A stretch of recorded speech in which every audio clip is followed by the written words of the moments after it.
Salut les héroïnes! Alors, être créatif quand on est une femme neurodivergente, c'est une seconde nature. L'hyper-excitabilité, d'ailleurs imaginative, est une des composantes des intensités qu'on peut relever chez les femmes surdouées.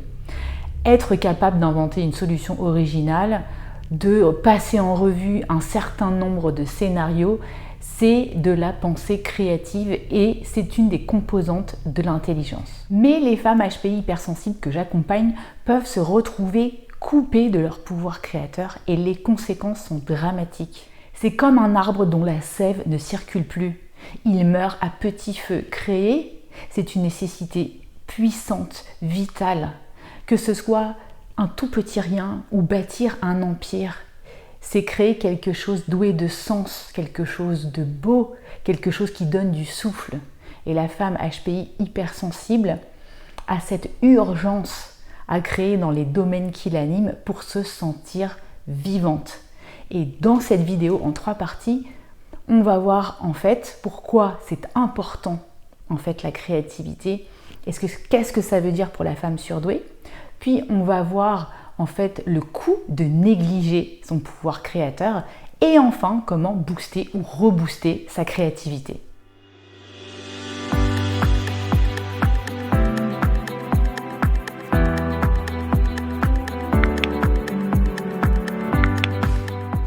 Je m'appelle Sandrine Larive et ma mission c'est d'accompagner les femmes atypiques à libérer leur pouvoir créateur. Et l'été c'est le meilleur moment pour recharger les batteries, se déconnecter de ce qu'on fait d'habitude et surtout se reconnecter à toutes ces parts créatives. Et si à la rentrée tu veux donner un coup de collier et intégrer en tant que femme leader atypique toutes tes atypicités au service de ta carrière ou de ton entreprise, alors c'est le moment de postuler à mon mentorat privé sur mesure, 2 formules, toutes les informations sous la vidéo et c'est par candidature.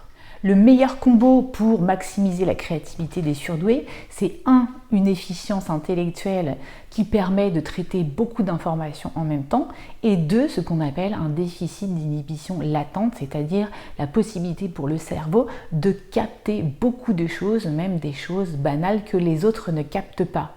Ce qui permet une conscience plus fine de l'environnement, une perception plus profonde de ce qu'il y a autour et donc plus de matière première pour créer. Par contre, on sait aujourd'hui que c'est un neuromythe de penser que seuls les surdoués ont une pensée divergente, en arborescence. Tout le monde a ce genre de pensée. Par contre, les hauts potentiels ont une pensée divergente plus élevée que la moyenne et font des liens plus rapidement. Ceci étant dit, voyons maintenant l'importance de la créativité chez les femmes surdouées et hypersensibles. La créativité a plusieurs fonctions.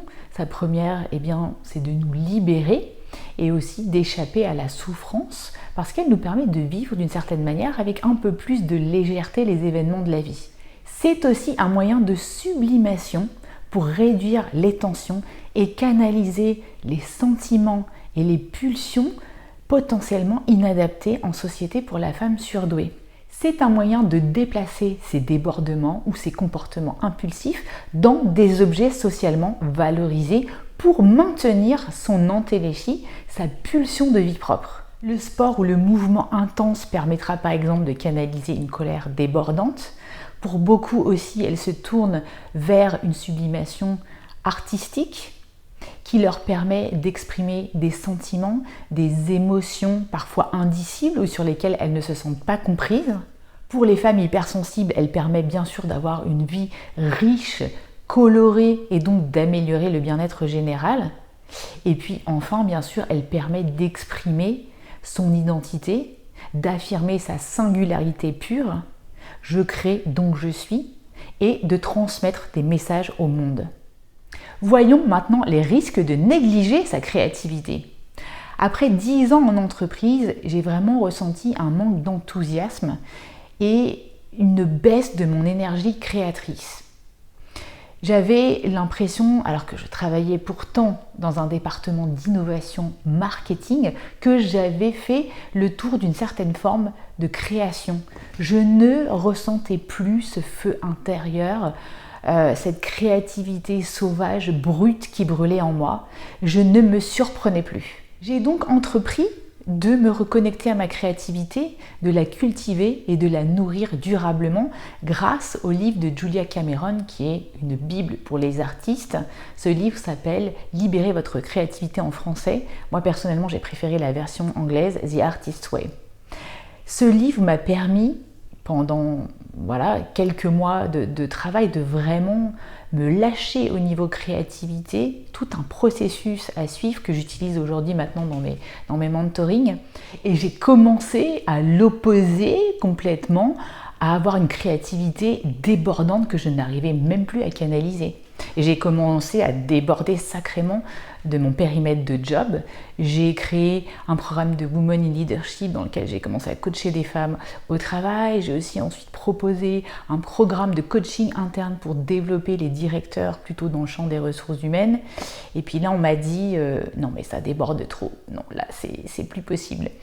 Donc en tant que femme surdouée, attention parce que tu peux te retrouver au bout de quelques années dans le même poste ou dans la même entreprise à te sentir à l'étroit, à étouffer parce que tu n'assouvis plus un besoin d'originalité constant. Peut-être que dans ton travail actuel aussi, tu te sens sous-exploité avec des tâches exécutives, sans autonomie, sans marge de manœuvre, écrasé par la lourdeur institutionnelle, ou alors tu te sens vétéran dans ton travail et tu n'as plus ce souffle créateur que tu avais au début. Alors je pense qu'il est temps pour toi de retrouver un chemin créatif pour ne pas tomber dans une phase d'ennui ou de dépression ou de somatisation.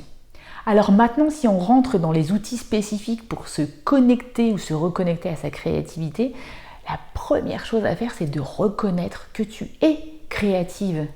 On est toutes créatives à différents niveaux, dépendant de nos cycles de vie. Il y a des périodes plus ou moins fertiles pour exprimer notre créativité.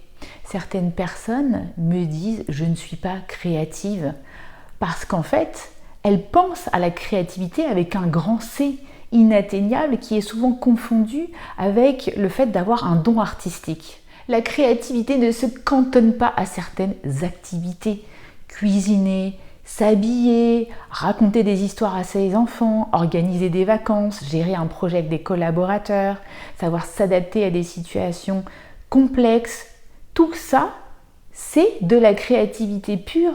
Ce sont plein de petits morceaux de créativité avec un petit C. Il n'y a pas besoin d'être un artiste reconnu pour se sentir créative. Deuxièmement, créer nécessite de faire confiance à ses ressentis, à son intuition. Et va voir ma dernière vidéo justement sur la façon de se reconnecter à son intuition. C'est aussi accepter d'être original, d'être à contre-courant, de sortir des sentiers battus. Troisièmement, c'est trouver un endroit et des relations autour de toi pour créer un environnement propice à la créativité. Si tu n'as pas un espace qui te permet d'avoir cette créativité, ou des rituels par exemple, eh bien c'est très difficile. Donc réfléchis à est-ce que tu as vraiment de l'espace pour cette créativité. Et puis, quatrièmement, c'est aussi trouver une forme d'expression en fonction de tes sensibilités de cette créativité. Par exemple, pour moi, monter des vidéos, créer du design pour mes formations en ligne, mes petits moments Instagram où je peux faire mes petits bidouillages, ça, ce sont mes moments de créativité et exprime-moi en commentaire quelles sont tes formes d'expressivité à toi. Et puis cinquièmement, se pose la question de comment entretenir durablement cette créativité.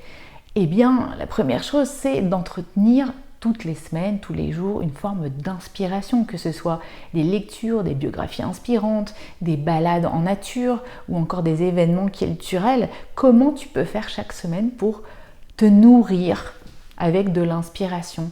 C'est aussi savoir s'émerveiller et tous les jours, regarder des petites choses. On peut être inspiré par des petites choses. Moi, j'adore en vacances faire la planche et voir des formes, par exemple, dans les nuages. C'est aussi s'autoriser la curiosité et juste apprendre pour le plaisir d'apprendre pour s'enrichir.